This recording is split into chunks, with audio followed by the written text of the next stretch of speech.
Nagpiak ako ng kahoy guys, yung niyog sa una, dami pang niyog nga kahoy. Sinilsil ko ito guys. Ang tigas naman yung kahoy. Matigas yan guys, pero lang,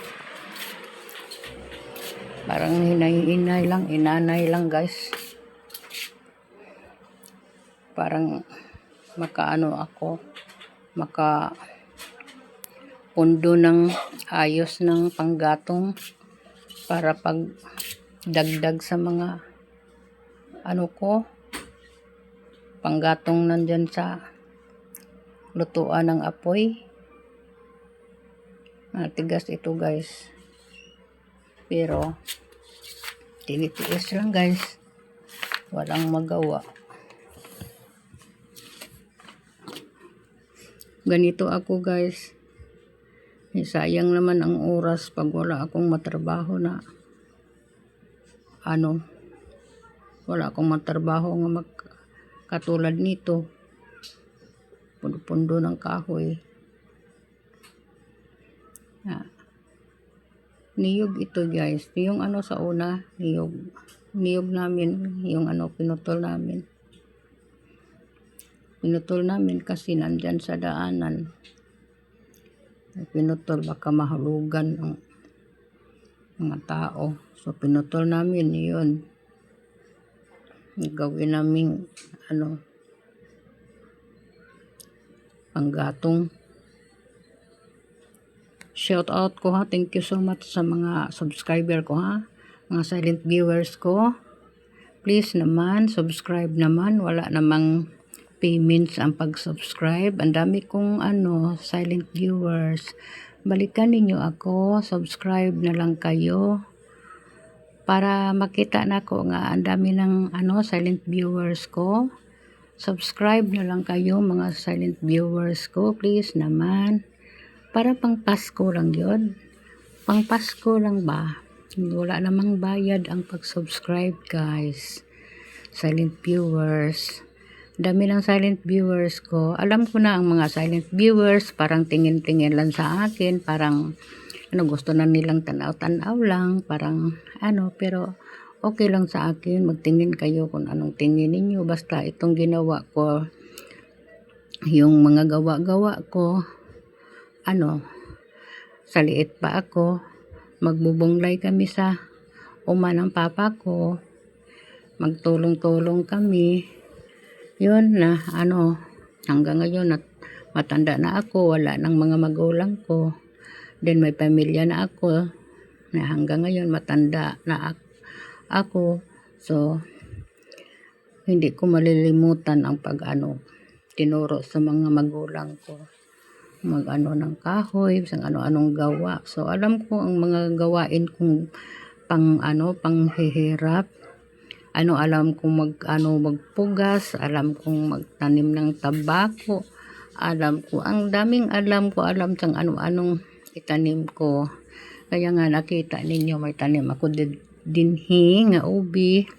Kung tingnan ninyo ang tinitirahan namin, parang probinsya, pero hindi layo. Hindi layo sa syudad. Malapit lang kami sa syudad. Pero tingnan ninyo, parang probinsya na to. Ganda tong panggatong pag may kahoy. Kaya parang mga Bisaya mga Bisaya, nakita ninyo yung mga kababayan ko. Kahit matanda na ako, kayang-kaya pa akong magpiak-piak ng kahoy. Para kung may lugar tayo, na time, para sa exercising guys, exercising. So sa lahat ng matatanda nga nanonood kayo, para exercising ko nagamit kayo panggatong katulad ngayon, ang mahal ng mga palaliton ngayon, ang mahal. So katulad ng gas, so makalibre tayo pag mayroon tayong magkita sa atong paligid na pwede nang masugnod, isugnod natin para makalibre tayo, para hindi na tayo makagastos ng pera kaya ang mahal na sa gas. Shout out ko sa Luzon, Visayas, and Mindanao. Sa mga sa Luzon, itong mga piak-piak kong kahoy para to sa pagsaing ng kanin. Mga Bisaya, mauni siya akong gibugha. Gisilsil na ko ni mga Bisaya ha. Gisilsil na ko ni kay matigas ito. Pag silsilon, madali lang. Kaya kuan lang, hinay-hinay lang sa Bisaya. Basta shout out ko sa lahat ng kapartner ko as vlogger sa Whitey World. Shout out sa lahat ng viewers, silent viewers. Shout out. Lalo na sa mga followers ko. Pero, mga followers ko, alam naman ninyo kung anong ginawa ko sa inyo. Para masusukli ang tamong maayos, alam na ninyo kung anong gawin ko. Yung, tapos na ako nag-play. Kung hindi man ako makapost araw-araw, katulad ganito, basta mag-post jud ako. Katulad ng haba-haba ng video. Ang mabuti ang short video, kaya ang short video raman yan. Mayroon akong nakita na ibang tao nagsabi, nanay parang hindi totoo nga ikaw yan sa short video, pero kung makita ka sa personal, totoo yan. Bakit di ay? Bakit naman? Hindi man ako maproblema. So ganito ang hitsura ko. Ganito ang hitsura ko kahit matatanda na ako. Akala nila yung sa mga picture ko, akala nila parang hindi ako. Pero nakita nila ako sa personal, sabi nila, ikaw man na. O bakit ba? Sabi sa sa mga kilala ko yan. Hindi ko kilala. Sabi nila, lang sa daanan. Sabi nila, yung matatanda na, yung vlogger yan.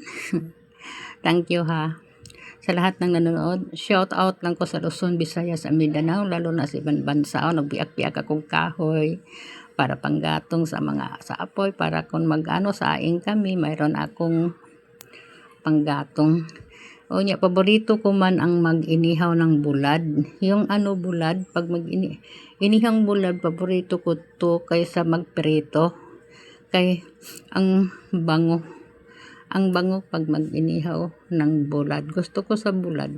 Kaya nga para magsakto lang sa tikim ko. Pero huwag natin masyadong maalat. Ang ako lang para masakto ang panikim ko, yung may alat ako. Pag wala akong bulad, asin. Kaya nga iodized ang ginamit kong asin. Kasi pag walang bulad, pag maubusan kaming bulad, ang itong piniak-iak namin nga kahoy, ang tagal tong maubos. Kasi pag magamit kami, 3 pidaso lang. Paglaki, 2 pidaso. Mayroon danilag. Alam ba ninyo danilag? Pero hindi ko alam kung anong tawag sa Tagalog. Kana bagsakuan pa. Kanang para musiga ba? Kanang kawayan nga nakita ninyo. May na yan. Pwede na idanilag. Piyak-piyak ko ng kunti. Kaya nga nakita ninyo mga pins namin, hindi namin tinapon, ginamit namin, walang mausik. Kasi magamit yan sa pang-apoy, pang-danilag. Dayon lagyan ng 2 kahoy. Katulad nito, matigas nga kahoy. Tigas yan nga kahoy. Nag-silent lang ako kasi nag-voice over ako kay ang ko. Pag ang ingay dito, hindi maintindihan ang salita ko. Ingay-ingay kahit malayo ang tao, mag-ingay-ingay sila, sa video ko. Nandyan man sa malapit, hindi naman masyado ka dool, pero madunggan sa video ko. Yung kahoy kinita ninyo, kahoy ito para isa lang pedaso, makaluto na yan, kidako na, laki yan. Magdepende yan sa lutuin ng gulay. Palagi kaming kakaong ng gulay. Kaya nga ito ang hitsura ko, palagi kaming kakain ng gulay. Hindi kami kumain na masyado ng kayo naman ibili, wala namang ibili. pag mayroong ibili, itago lang ang iba para makabili-bili pang mga gulay. Para budget. Lahat naman dito sa amin budget, tubig, at saka kuryente. Pag hindi gamitin, hindi walang gamit, palungon, i-off. Katulad ng tubig, huwag magkusik-kusik ng tubig. Mag-save tayo. Anong mga, kung maglaba-laba ako, ang mga winaswas ko nga hindi daming sabon para sa tanim. Mag-ilagay na ako sa pero ang mga may sabon sa CR. Katulad, balik ta diri sa akong pagbuga-buga og kahoy ha, sa Bisaya pa nagbugha og kahoy. Kay para nga piak-piak ba. Para nga na ako'y panggatong kay para ready pirmi. Kay sa gamay pa ako anad jud ko ani nga mag-ready pirmi mi kahoy kay para nga kanang igamit na mo na dili basa, dili pan. Pero hirap lang diri sa apuyan namin sa abuhan namin kasi si paritman ya maulanan ang kuan. Mayroon namang ate pero maanuhan gihapon paglakas ng ulan sa libo. Pero mayroon naman kaming gas. Sa ngayon hindi ako nagbili kasi ang mahal sa gas. Na shout out ko na sinabi ko shout out pero lang nako. Shout out sa lahat ng ka-vlogger. Subscribe na lang please. Subscribe. Thank you so much sa inyo. Ganing pagpakita nako ninyo parang makita ako ninyo nga itong gawa-gawa ko. Bitaw guys, para makita ko ninyo guys nga makita po ko sa ubang mga tao nga hindi lang tayo magkilos-kilos tayo katulad ng kung wala tayong piak-piak, hindi magkilos-kilos tayo katulad ng maglinis sa bahay para ang katawan natin hindi maparyal.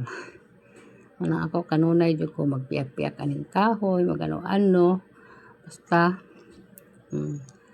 sil yan yung ginamit ko kay matigas ito nga kahoy.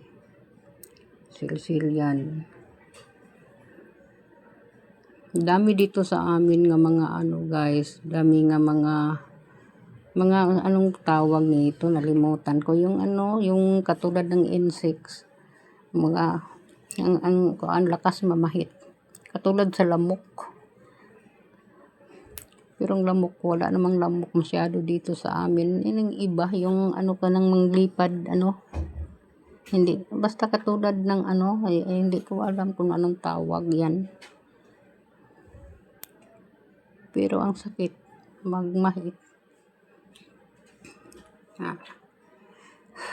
Ako na lang ikuha lang akong face mask.